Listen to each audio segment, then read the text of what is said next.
नीमपुर गांव में चंदा अपनी माँ विमला के साथ मेहंदी लगाने का काम करती थी। चंदा शुरू से ही चालाक थी और चंदा की माँ उससे भी ज्यादा चालाक थी। दोनों को जल्द ही अमीर बनना था। माँ, हम कब तक ऐसे मेहंदी लगाते रहेंगे? ऐसे हम कभी अमीर नहीं हो पाएंगे। मुझे भी शहर में एक बड़ा घर लेना है, लेकिन क्या करूं? माँ, मेहंदी में हम हर रोज का 200 रुपए कमाते हैं। शहर में घर कैसे ले पाएंगे? तुम चिंता मत करो बेटा, मैं कुछ तरकीब निकालती हूँ। चंदा और विमला को जल्दी अमीर बनने का इतना बड़ा लालच था कि विमला ने अब शहर में आकर लोगों के घरों के बाहर चक्कर लगाना शुरू कर दिया। शहर में लोग बहुत अमीर होते हैं। इनकी घर की एक दो चीजें अगर हम उठा भी ले तो इनको पता भी नहीं चलेगा। क्या माँ, अब हम चोरी करना शुरू करेंगे?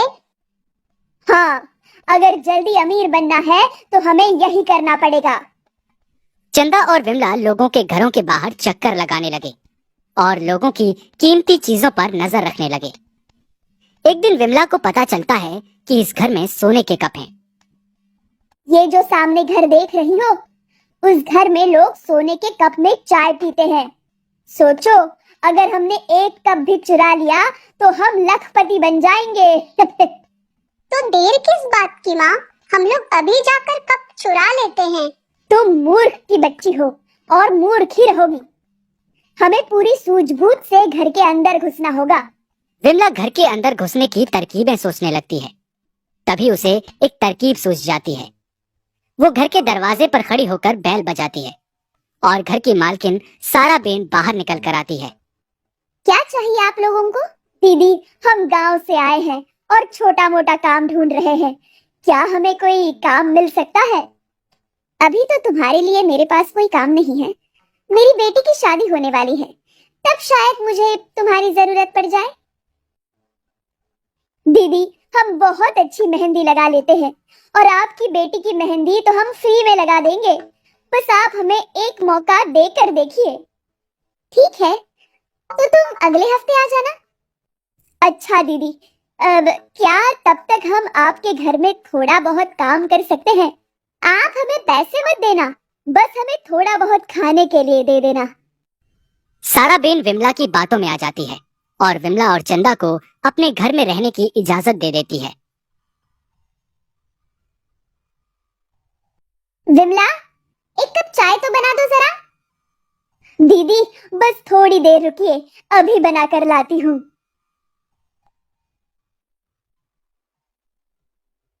विमला चाय बनाने के लिए घर के अंदर चली जाती है और उसकी निगाहें उसी सोने के कप को ढूंढ रही होती हैं।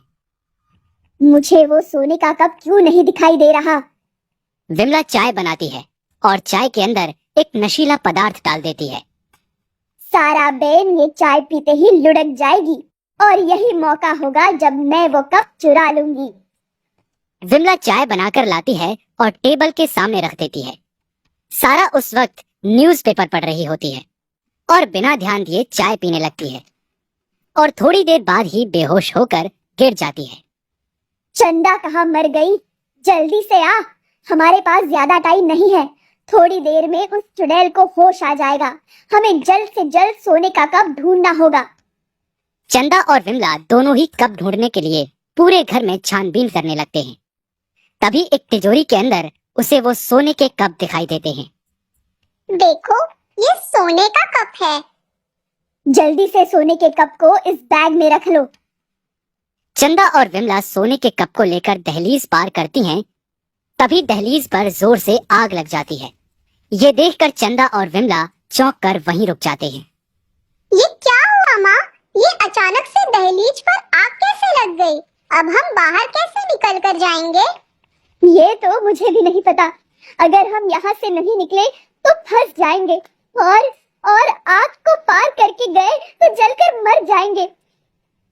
तभी सारा बेन की लड़की निहारिका बाहर से घर के अंदर दाखिल होती है और दोनों को अपने सामने देखकर पूछती है, क्या हुआ?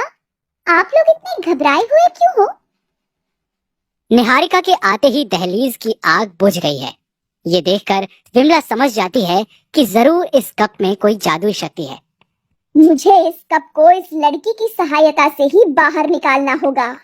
बेटा, तुम मेरा एक काम कर सकती हो। हाँ बोलिए आंटी।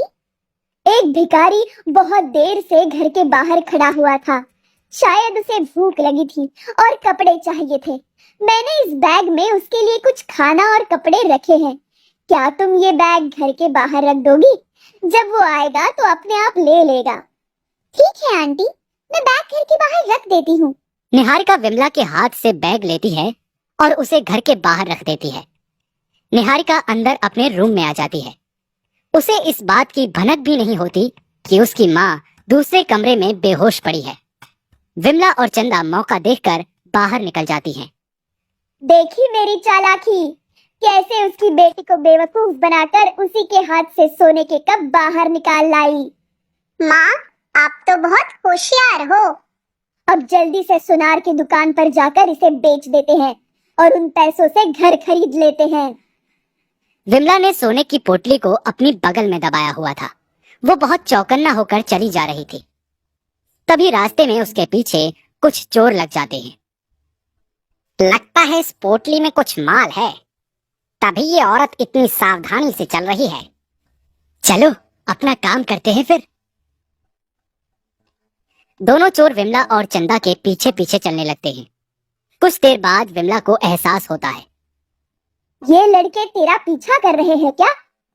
माँ, मैं तो इन लफंगों को जानती भी नहीं हूँ। फिर ये हमारे पीछे क्यों आ रहे हैं? जल्दी भाग, वरना हमारा घर लेने का सपना सपना ही रह जाएगा।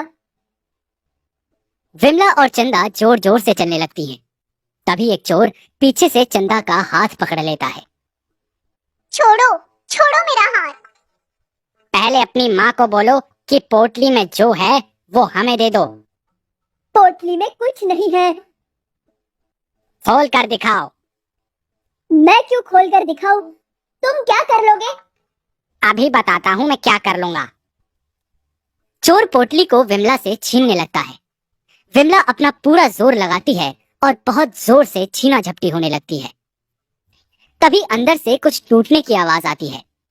विमला जोर से चिल्लाती है, हरामखोर, तूने मेरे सोने के कप तोड़ दिए। क्या? सोने के कप? हाँ हाँ, मैंने सोने के कप चुराए हैं। किसी को बताना मत। मैं एक कप तुम्हें दे दूंगी। हाँ। वाह, ये तो बहुत अच्छी बात है। लाओ, दो। विमला पोटली से कप बाहर निकालती है और चीखते हुए बोलती है, ये क्या? ये सोने के कप मिट्टी में कैसे बदल गए? एक चोर को पागल बना रही थी बुढ़िया। सच में सोने के कप थे उसमें। तभी निहारिका वहां आती है। ये सोने के कप तो मेरे पास है। विमला और चोर हैरानी से देखते हैं। ये सोने के कप जादुई कप है। तुमको दरवाजे पर देखते ही मैं समझ गई थी कि तुमने कप चुराए हैं। इसलिए जब तुमने मुझे पोटली बाहर रखने के लिए कहा, तभी मैंने उनको मिट्टी में बदल दिया था। विमला ने फिर से चालाकी करते हुए कहा, इन चोर लोगों ने मुझे कप चुराने के लिए कहा था, वरना मेरी बेटी को किडनैप कर लेते। हम तो अभी नए नए चोर बने हैं। आज हमारा फर्स्ट डे था। तुम चिंता मत करो, तुम सबके लिए मेरे पास एक जगह है। तभी पुलिस वहां आती है। पकड़ लो इन सबको। पुलिस सबको पकड़कर डंडा मारने लगता है। धीरे से मारो साहब, एक्सपीरियंस नहीं है। हवालात में चल, सारा एक्सपीरियंस हो जाएगा। पुलिस सबको लेकर चली जाती है। निहारिका सोने के चमचमाते हुए कप निकालती है। मेरे प्यारे खूबसूरत से कप, तुमको मुझसे कोई नहीं छीन सकता।